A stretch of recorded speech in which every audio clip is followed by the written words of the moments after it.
गांव के पास वाले जंगल में कई दिनों से एक अजीब सी फुसफुसाहट सुनाई दे रही थी। लोग कहते थे वहाँ कोई अदृश्य छाया है। पर एक लड़का सुभाष डरा नहीं। उसने तय किया कि आज वो देखेगा कि क्या बात है। रात होते ही वह जंगल में मशाल लेकर गया। जैसे जैसे वो आगे बढ़ा, फुसफुसाहट और तेज होती गई। एक पल को लगा कोई उसके पीछे चल रहा है, पर उसने हिम्मत नहीं हारी। आखिरकार वो एक बड़े बरगद के पास पहुंचा और सच्चाई देखकर चौंक गया।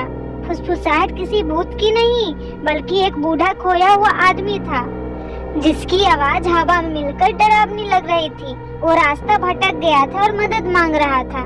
सुभाष ने उसे घर पहुंचाया। फिर गांव वालों ने माना, डर से नहीं, हिम्मत से सच्चाई मिलती है।